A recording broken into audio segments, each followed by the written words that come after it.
noite.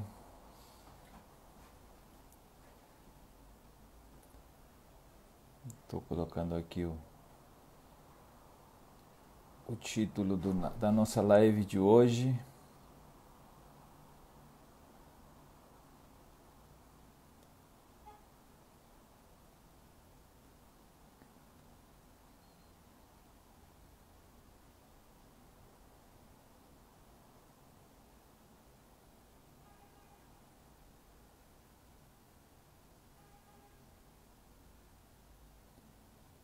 Fixar. O Alexandre está online.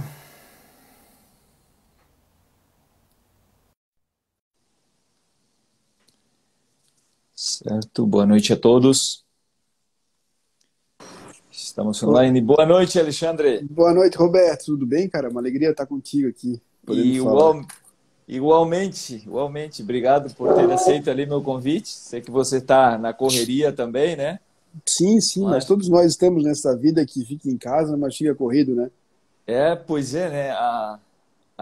Essa pandemia trouxe isso. A gente não está sabendo ainda se acomodar e lidar com todos esses horários, né? O trabalho que antes era de 8 horas, agora está sendo de mais. Mas, enfim, né? A gente não pode também reclamar disso, né? Pois é. O Alexandre, a ideia desse bate-papo, né? Como a gente tinha se falado antes, será colocar, digamos, a prova pericial no contexto da teoria dos jogos, né? Falar um pouco se o perito, na realidade, ele está inserido nessa teoria do jogo, qual é o papel do perito, e com certeza vai surgir algum outro assunto que tenha relação direta com esse papel tão importante do perito, e também, se você tiver algum questionamento, alguma pergunta, seria interessante. Então, a gente faz um bate-papo aqui interessante. Então, Obrigado. deixo a palavra contigo. Bom, Roberto, tu sabe que eu tenho trabalhado a teoria dos jogos de uma maneira um tanto quanto profanada e adaptada ao processo penal, mas partindo das premissas básicas dela, que é a importância do compreensão racional na interação humana, em que haja a possibilidade das interações terem consequências para aqueles que participam de um jogo. Então, o jogo não é uma compreensão limitada àquilo que é decorrente da sorte, mas o jogo é qualquer interação humana. Eu e você aqui fazemos um jogo da nossa live. A gente tem uma interação, recompensas, e tudo isso faz parte de um contexto vinculado ao direito. A teoria dos jogos é usada na análise econômica do direito, é usada em relações internacionais, ou seja, economia. Não é nenhuma grande novidade. O que eu procurei trazer para o processo penal foi mostrar que nesse jogo de interação, nesse jogo de compreensão e convencimento racional, as cartas de cada uma das partes, ou seja, acusação e defesa, são relevantes. E desde que eu fiz o prefácio do seu livro, que é um livro que eu recomendo muito, que trabalha o impacto possível da perícia de maneira geral em diversos locais, diversos momentos, me parece que o protagonismo de profissionais como você ganhou relevo a partir do pacote anticrime. Por que eu falo isso? Porque com o pacote anticrime nós tivemos cada vez mais presente a possibilidade do acordo de não persecução penal, que está previsto agora no artigo 28A e que traz de maneira quase avassaladora para 80% dos tipos penais a negociação, um espaço de negociação antes do exercício da ação penal, durante o exercício da ação penal e até depois. Então, nesses momentos, nós não teremos mais o palco do processo penal, que antes era a instrução processual, em que muitas vezes você, como perito, era chamado a poder dialogar durante uma perícia. Agora se modificou, porque aquilo que nós tínhamos desculpa o barulho, aquilo que nós tínhamos em relação à autorização da defesa investigar, num processo com acordo de não persecução penal, é a única possibilidade. Então, me parece que há uma tendência de crescimento cada vez maior na participação já no nascedouro das condutas não só de análise técnica, de análise de laboratório, mas também de reconstruções. Eu tenho ficado muito impressionado com a qualidade do seu trabalho, ou seja, você cada vez mais tem comprado programas, você tem conseguido fazer com que a reconstituição dos fatos, da cena do crime, os indicadores de cadeia de custódia, tudo isso possam ser ponderados e avaliados com maior grau cognitivo. Porque significa basicamente agora, né, Roberto? Como nós não teremos mais processo, se a defesa não chegar para falar com o Ministério Público antes do exercício da ação penal, com provas, com cartas para negociar o acordo de não persecução, e essas cartas não forem robustas, não é eu vou fazer uma perícia, eu vou rolar uma testemunha, eu vou impugnar a cadeia de custódia. Está aqui, ó. Temos um problema na cadeia de custódia. A cadeia de custódia, segundo o perito X, ela tem um problema, ela teve uma falha. Mas isso não é relevante. Bom, a gente pode discutir isso no processo, mas na negociação de quanto será a pena, quanto será a retribuição, essa situação é diferente. E o que me parece, aí eu queria ouvir um pouco de você, é que existe um certo imaginário do ambiente jurídico, tanto de juízes, como promotores, como advogados, que uma perícia é como comprar uma Ferrari, né? Você vai deixar o resto da vida ali para pagar. Então, há uma certa medo em relação aos custos da perícia, que você, claro, tem que ser remunerado, você tem custos, você tem a alocação de tempo, mas isso antigamente era tido como uma coisa assim de outro mundo, vai deixar um apartamento. E não é. Você é um profissional hoje que tem demonstrado que a perícia é razoável, a perícia pode acontecer, e ela melhora. Eu acho que o grande passo da investigação defensiva e o papel do perito é melhorar a experiência cognitiva do processo antes da instrução. Então, eu vi alguns trabalhos seus, por exemplo, de reconstituição, e quem estava em cima, quem estava embaixo, de onde é que veio o tiro, de onde estava o personagem. Então, eu queria ouvir um pouco de ti também, o que você tem feito de perícias e como pode isso ser aproveitado para os advogados. Antes disso, Alexandre, você tocou dois assuntos que eu acho que estão sendo muito falados hoje em dia e que têm justamente uma relação direta com o nosso trabalho e com o trabalho dos juízes, principalmente. Uma é o novo pacote anticrime e que traz, né, uma coisa, eu acredito, nova e até um pouco perigosa, desde a minha opinião, acerca da cadeia de custódia, né? Porque houve uma modificação ali que eu não sei se realmente ele trouxe alguma coisa positiva para o processo, considerando que antes do pacote anticrime a gente tinha sérios e gravíssimos problemas com a cadeia de custódia, e agora ele veio a facilitar muito e acredito que vai trazer muito problema. Por quê? Porque ele está deixando nas mãos, por exemplo, de outros profissionais, de outros atores, de outros jogadores, como, por exemplo, a própria polícia, para fazer essa cadeia de custódia. E não existe, pelo menos, o que eu tenho visto, não existe uma preparação prática, não existe uma preparação teórica, pelo menos pelo que eu tenho visto, por parte da Polícia Militar, principalmente, em conhecer como é que se faz o tratamento de cada tipo de vestígio. Então, o pacote anticrime trouxe isso e me deixou um pouco preocupado. Não sei qual que é a tua impressão, Alexandre, com isso. A cadeia de custódia, no guia do processo penal, vinha defendendo, mesmo antes do pacote anticrime, porque ele é como a gente vai fazer exame de sangue, né? Eu até uso essa metáfora. A gente vai fazer exame de sangue, chega no laboratório, preenche todos os dados, tira as etiquetas, coloca ali, ó, a gente entrou, tirou o sangue é do Alexandre Moraes da Rosa, é do Roberto Meza, ou seja, você cria uma lógica de cadeia. Quem recebe o sangue recebe em tal horário, assina, e assim por diante você mantém essa cadeia de custódia. Nós não tínhamos essa prática, eu concordo contigo, e a lei, se for levada a sério, e deveria ser levada a sério, ela significará a absolvição de muita gente. ela significará a absolvição de muita gente, porque não há uma preocupação ainda em relação à perfectibilização da cadeia de custódia. Mas, de outro lado, me parece que essa era uma exigência que nós éramos uma ilha, você trabalha em outros ambientes, você trabalha no Chile, você trabalha no Equador, você trabalha em outros países onde já se leva a sério uma discussão sobre cadeia de custódia. Nós não podemos fazer uma investigação, uma acusação contra as pessoas do jeito que for. Não pode chegar e sair recolhendo da cena do crime, juntar tudo numa sacola plástica do supermercado, botar no fundo da viatura e depois te apresentar na delegacia, isso tudo valer. Então, talvez precise de uma postura forte do Poder Judiciário, absolvendo aí uma quantidade razoável de pessoas para a polícia dizer, ó, vamos agora cuidar da cadeia de custódia, que isso é sério, isso me implica em responsabilização. Até nós temos, pela lei de abuso de autoridade, alteração da cena do crime sem levantamento, e esse vácuo técnico se dá muitas vezes também, né, Roberto, que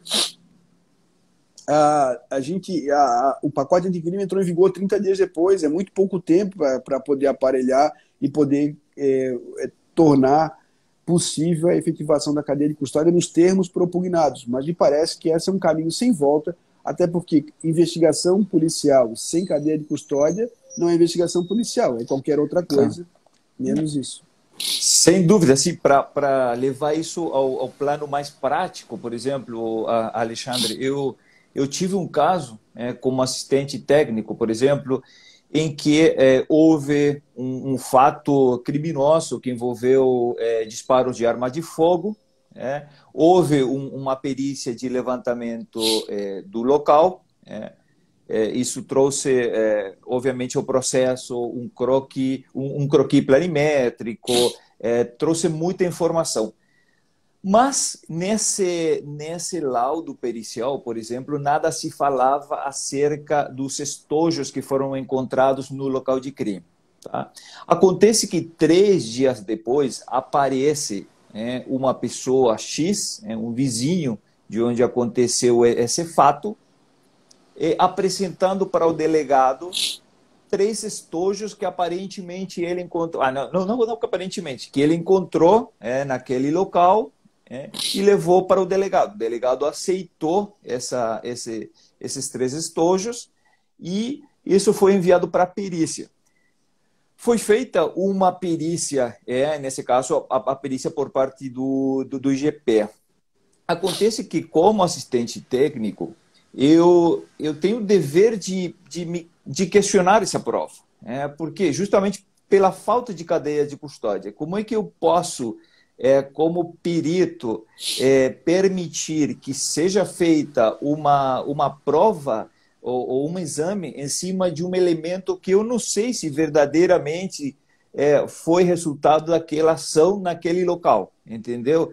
E, infelizmente, isso foi aceito, foi feita uma perícia, e esse é só um exemplo do que a gente vê no dia a dia da quebra da cadeia de custódias. Tem pessoas que acreditam que isso não é uma coisa importante, que não é um elemento relevante para o processo, mas, desde o ponto de vista da investigação criminalística, principalmente, eu te digo que isso é um elemento fundamental. É a única coisa que me deixa, ou que deixa a prova, aquele elemento probatório com a integridade de que eu, como perito, sei que aquele estojo saiu daquele local, foi coletado pelo perito, foi levado para a delegacia, ficou nas mãos de fulano, até chegar ao laboratório. Essa é a função. Muita gente não entende o que é uma cadeia de custódia.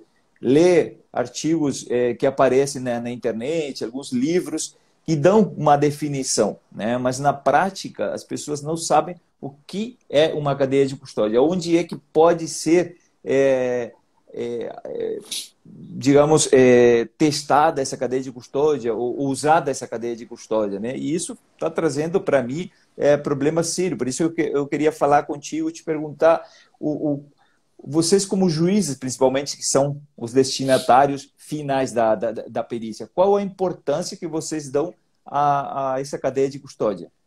Bom, assim, eu não tenho como falar por todos, né, É. Roberto, mas o que eu posso dizer para vocês é que os juízes são muito ignorantes, assim, ignorantes do ponto de vista de ignorância mesmo em relação aos requisitos técnicos. Em geral, os juízes olham para o resultado. Se você perguntar as grandes diferenças entre a perícia, ele não sabe. Se perguntar para boa parte da magistratura brasileira como é que funciona uma cadeia de custódia, eles não sabem. Então, as Uhum. acusações, as imputações de que houve quebra da cadeia de custódia acabam esbarrando no emaranhado. Porque o que é a ideia? Essas três cápsulas, se teve levantamento do local, teve levantamento do local? Teve. As cápsulas não foram encontradas, elas não podem aparecer Kinder Ovo Aham, depois, né? Elas não podem fazer surpresa. Achei o aham. Kinder Ovo, abri o Kinder Ovo, tinha três cápsulas, elas entram nos autos, elas não podem entrar. Esse é que é a questão.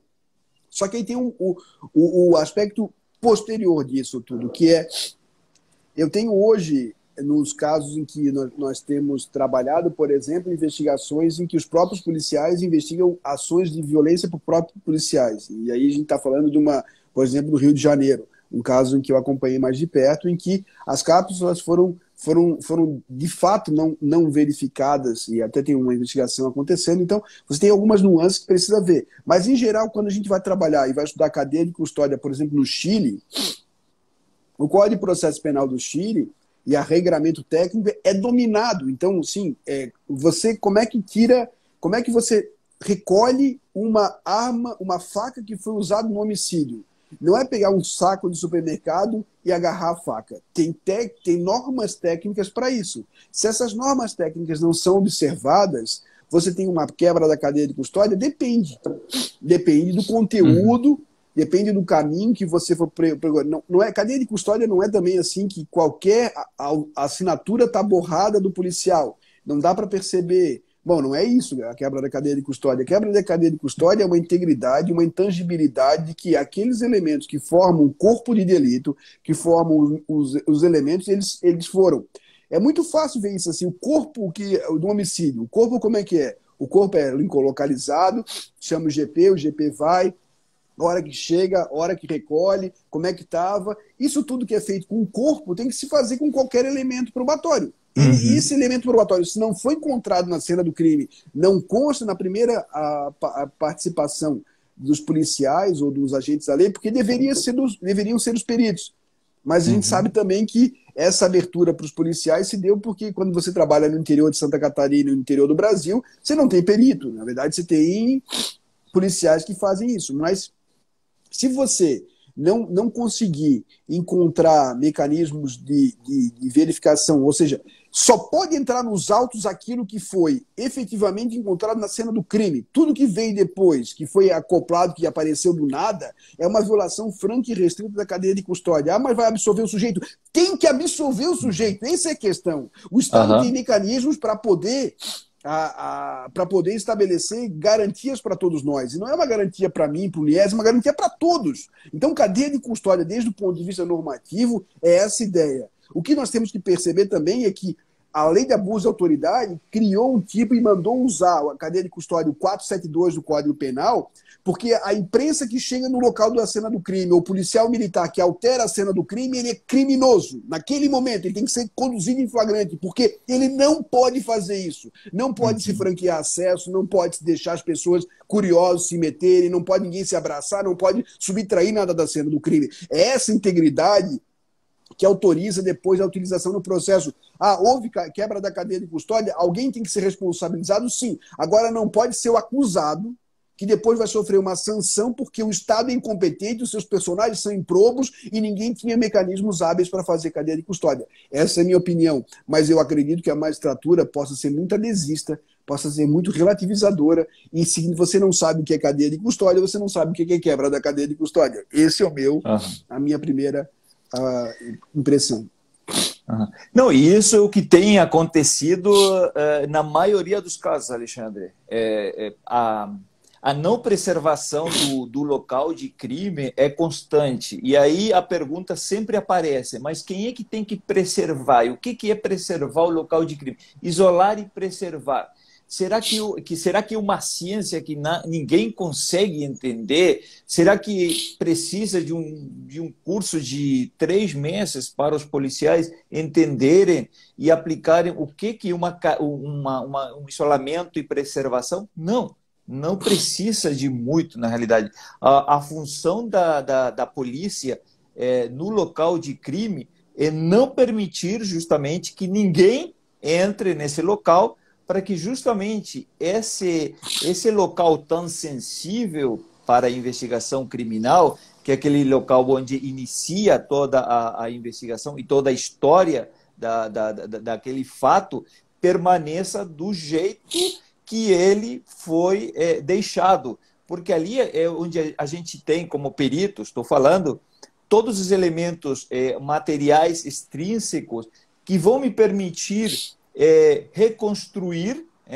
contar como aconteceram os fatos. Então, se a polícia que chegou nesse momento, ele mexeu, caminhou, deixou entrar outras pessoas, cara, isso já está completamente contaminado. Aí chega o perito, a função dele, obviamente, é deixar registrado como é que encontrou o local.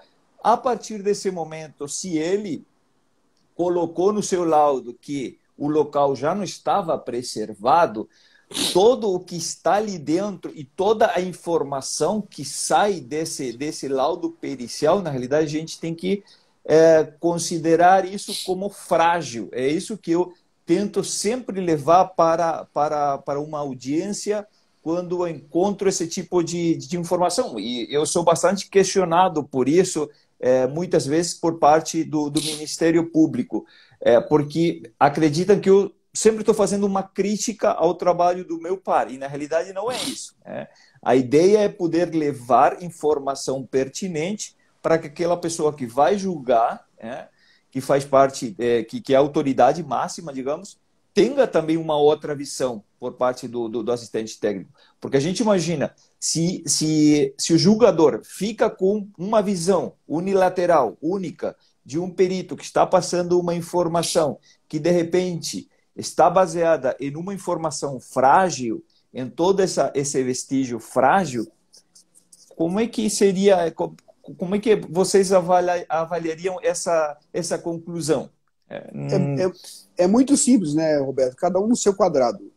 Exatamente. O que é?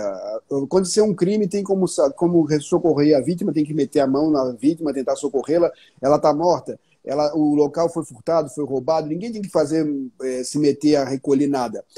O isolamento, que é a grande questão que a Polícia Militar tem que fazer. A Polícia Militar não é Polícia Judiciária, ponto. Então, a Polícia Militar verificou no local, tem alguma agressão acontecendo? Não tem. Então, tem que parar, separar tudo para que os peritos possam chegar ao local. Não tem perito, não tem perito, é culpa do acusado? Não é culpa do acusado, a regra da cadeia de custódia não pode ser lida contra ele. O não fato não pode ser utilizado contra ele, ou seja, se o Estado é incompetente, o Estado não tem como fazer perícia, eu não tenho como usar o 67 do Código de Processo Penal para dizer que ela pode ser indireta.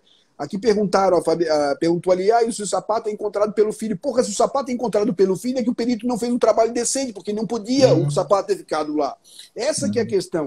Quando a gente estabelece uma lógica do processo penal, é o seguinte, poxa, se teve um roubo, se teve um furto, se teve o que for, e é necessário fazer levantamento da cena do crime, esse levantamento não é atribuição do policial militar, nem muitas vezes do policial civil, é uma atribuição do técnico responsável para isso. Esse técnico tem que ir ao local e tem que preservar, tirar curioso, tirar todo mundo, até chegar, até fazer todos os levantamentos, porque ele tem que ver se tem sangue, se tem outros líquidos, se tem outros fluidos. Isso tudo é trabalho dele. Não tem. Não tem. Então não pode usar contra o cara. Esse é o preço da democracia. Mas você vai encontrar juízes com uma mentalidade autoritária e quando o juiz de uma mentalidade autoritária não reconhece o saber científico, o que ele faz? O policial tem qual a mensagem? Pode mexer à vontade, nunca dá nada, não dá responsabilização para ninguém, e o juiz vai condenar da mesma maneira. Então se faz o quê? Se faz uma reforma para inglês ver, que é a tua preocupação, muito legítima. A ideia da cadeia de custódia é levar a sério. Não teve a observância da cadeia de custódia, E aí o que a gente precisa fazer, né, Roberto? Que é a questão. conseguir explicar para o juiz como é que se faz, por exemplo, o levantamento da cena do crime, que ele não sabe, a gente não sabe. Uhum. Como é que Exatamente. se faz a cadeia de custódia? Fizeram a pergunta aqui, na interceptação telefônica, sim, dá para fazer, aliás, tem que fazer para ver a integridade dos autos, dos dados. No depoimento policial, quantas e quantas vezes você já fez, guardadas as proporções, cadeia de custódia em 3D, você vai lá, filma onde é que a testemunha está vendo, o tamanho que ela fez, a altura que ela tinha. Então você faz, por engenharia reversa, ou de uma certa maneira, as possibilidades da cadeia de custódia. Enfim, eu acho que esse é o nosso grande desafio, reconhecer. Quando você está com dor de dente, você vai aonde, Niela? Ao dentista, né? Você quer saber de conhecimento técnico vai no dentista, então não tem como fazer com o teu saber técnico associado a uma prova judicial, achando que o juiz, o promotor, o delegado, o policial pode fazer algo que é técnico. Então, reconhecer a relevância, em primeiro lugar. Médico é médico, dentista é dentista, engenheiro é engenheiro, contador é contador, técnico de informática é técnico de informática, quem é cientista da computação, ou seja, eu preciso de um profissional, mas eu não tenho. Minha tia toca banjo, não é problema do acusado, o Estado que se aparelhe. A gente não pode continuar condenando pessoas porque o Estado é incompetente e desaparelhado e as pessoas não são condenadas na mão grande. Uhum. Essa é a minha preocupação, na realidade, fundamentalmente com um novo pacote anticrime, né, que deixa nas mãos de pessoas que não estão qualificadas e preparadas a cadeia de custódia das provas. Então, antigamente a gente via que o policial já fazia essa coleta de vestígio e chegava o perito e ele entregava nas mãos do perito, digamos, esses projetos foram encontrados lá. Mas, cara, isso ali é absurdo, digamos. O local onde foi encontrado esse vestígio me dá uma informação como perito. Me diz, de repente, se o estojo estava ali, que, por exemplo, a posição do atirador poderia estar localizado nesse setor. Se uma mancha de sangue tem uma determinada morfologia, isso também me dá uma informação, precisa ser bem fotografada, também não é uma questão de entrar num local de crime e bater fotografias com o celular. Embora os celulares hoje tenham uma resolução muito boa, em alguns casos eles não permitem fazer uma aproximação, uma microfotografia daquela mancha de sangue. Tá, mas isso é importante? É muito importante. As manchas de sangue fornecem uma informação relevante para a dinâmica do local de crime. Para poder depois fazer isso que você falou no início e me perguntou, uma reconstrução em 3D. E aí vem sempre esse grande questionamento. Roberto, você consegue, né? Hoje a maioria está falando de animação e de reconstrução em 3D.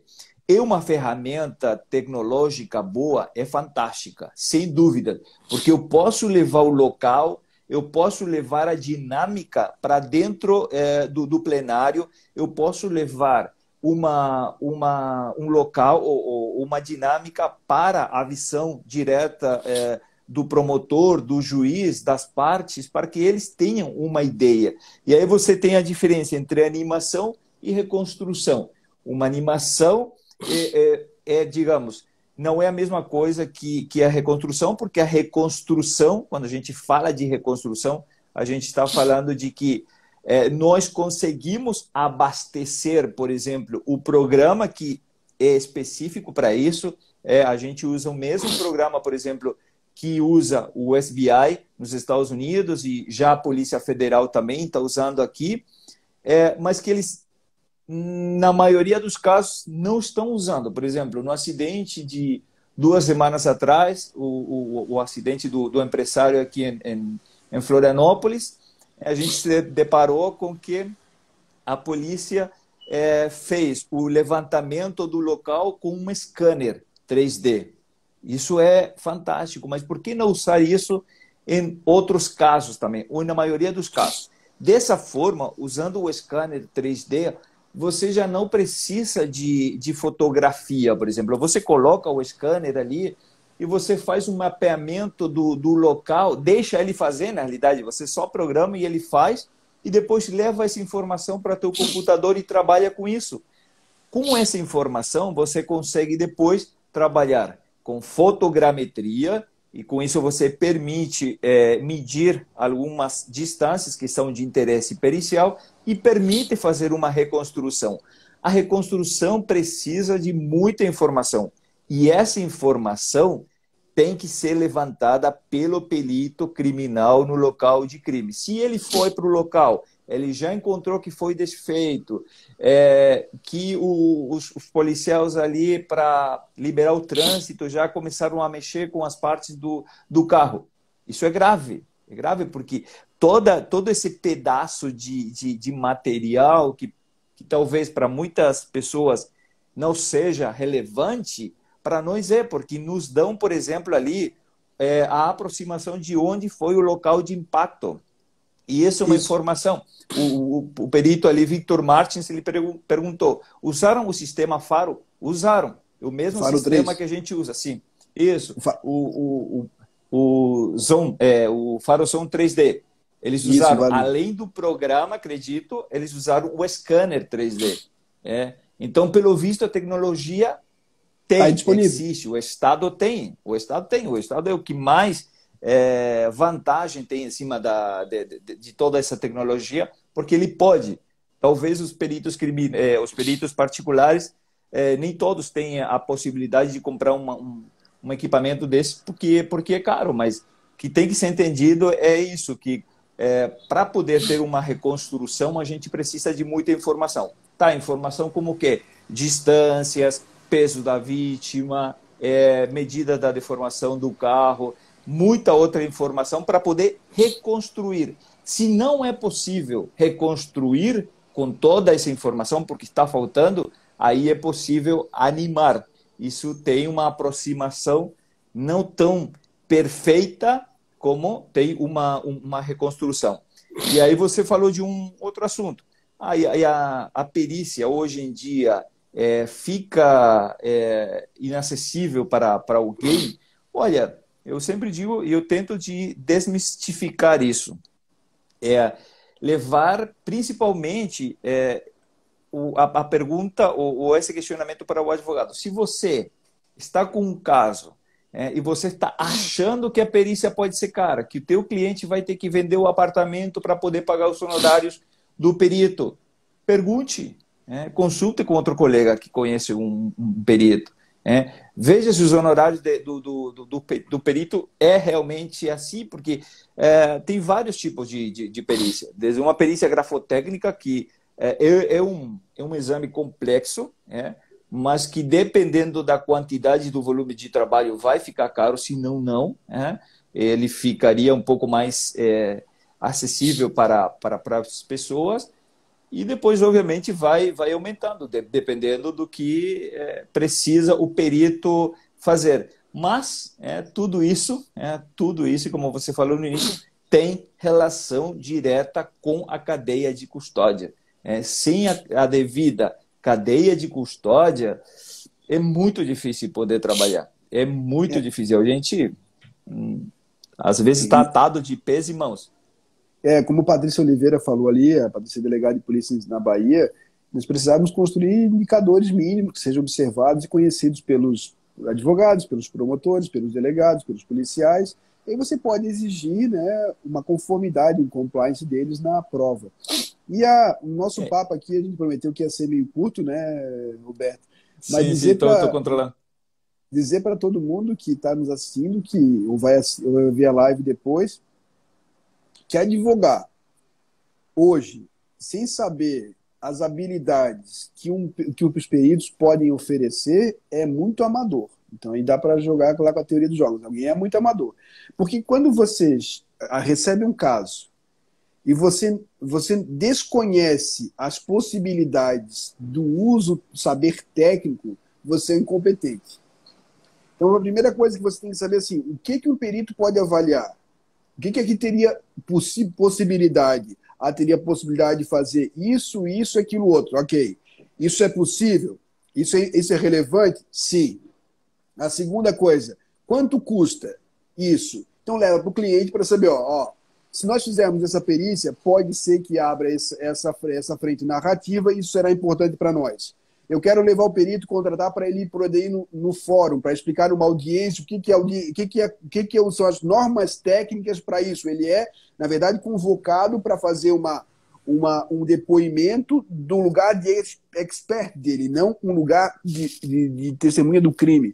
Então, tem muitas possibilidades que boa parte dos advogados, e eu falo dos advogados em geral, que não usam de peritos, porque esse desconhecimento deles é uma das causas eficientes da condenação de muita gente nesse país. Porque se nós tivéssemos a utilização adequada e todo o arsenal possível que a perícia dá, você teria menos a possibilidade de mitigar os falsos positivos. Porque quando se junta todo o material da cena do crime numa trouxa e leva para a delegacia, isso tudo não poderia ser usado em hipótese alguma. Aquilo tudo é como se nada existisse. Aquilo e o nada seria equivalente. Mas como nós não temos essa tradição e ela se inicia agora, eu acredito que papel como o de vocês é muito legal. E eu faço um pedido público aqui, público mesmo, que o Roberto tenha que atualizar o livro dele, que é muito bom, está esgotado, e o livro dele é um manual para poder entender o desafio desse caminhar do trabalho perito já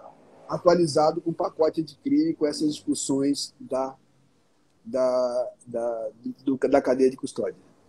Te agradeço. Aí, falando um pouco do livro, digamos, já para encerrar, né, justamente meu objetivo era apresentar a criminalística para os advogados, para que eles consigam ter essa aproximação, para que eles consigam entender o que é a criminalística, quais são as áreas da criminalística, o que você pode pedir para um perito, o que você deve considerar quando vai contratar um assistente técnico e quais são os alcances que tem algumas das áreas que tem a perícia criminalística. E, fundamentalmente, fazer e ressaltar a importância que tem a contratação de um assistente técnico desde o início, para que ele consiga poder ajudar, porque ele colabora diretamente com o advogado na quesitação, por exemplo, na elaboração de quesitos pertinentes, porque senão os quesitos, muitas vezes elaborados, porque advogado pegou foi lá na internet, é um tiro no pé, e depois já é tarde. Então, Alexandre, eu te agradeço de eu coração. Queria só dizer só mais uma coisa para terminar, assim, que esses dias eu fui ao Jardim Botânico com meus filhos no Rio de Janeiro, antes da pandemia, claro, e aí para mim tudo era árvore, né? Então tudo é árvore, tudo é árvore, tudo é árvore. Eu sei que é uma Vitória Régia, eu sei que é uma árvore ou outra, mas não tenho noção. E estava tendo uma visita guiada por um biólogo. E o biólogo, as crianças ficaram curiosas e o biólogo deixou vir junto. Então eu aprendi que tem árvore que é exótica, que tem árvore que foi vinda não sei da onde, que ela é, que quando é que dá flor, quando é que não dá flor. Então, assim, o perito e as crianças, todos nós estávamos vendo a mesma realidade. Só que a capacidade dele de escrever e dar detalhes era uma capacidade que eu, olhando a mesma situação, não tinha. É mais ou menos esse equivalente que eu faço com os peritos, que olham o mesmo processo, o advogado está olhando para a mesma coisa e para ele não consegue ver aonde tem as qualificações, a profundidade cognitiva que pode ser feita. Então, se não tem perito desde o início, não tem uma avaliação, é uma perda da chance de absolvição, a perda de uma chance de uma defesa efetiva. Então, eu espero que essa live e essa tua luta por esclarecer a relevância e o papel de peritos sérios no auxílio das defesas e das acusações desse país. Muito obrigado, Roberto. Perfeito, Alexandre. Muito obrigado. Boa noite, bom descanso. Vai lá. Valeu. Obrigadão, cara. Um abraço, tá? Tchau, tchau. Tchau. Então, pessoal, essa foi a nossa live de hoje, falando com o Dr. Alexandre Moraes da Roça sobre a prova pericial, principalmente. Não sei se alguém quiser fazer alguma pergunta. Temos 15 minutinhos. Eu posso responder se quiser alguma pergunta. Boa noite. Leandro está parabenizando pela live. A ideia era justamente mostrar isso, né? A importância que tem o perito dentro do processo, apresentar de maneira rápida o local de crime, mostrar que existe um protocolo já desde 2013 no Ministério da Justiça, que são os POP, o Procedimento Operacional Padrão, que norteia o trabalho de todo profissional nas diferentes áreas. Então, agradeço ali a presença do perito Cleiton. Eu vou estar fazendo uma live com ele quinta-feira da semana que vem. A gente vai falar um pouco também do trabalho do perito, dos honorários, de várias coisas. Então, muito obrigado a todos. Fica o contato aqui para quando quiserem. Então, um abraço, boa noite e até mais.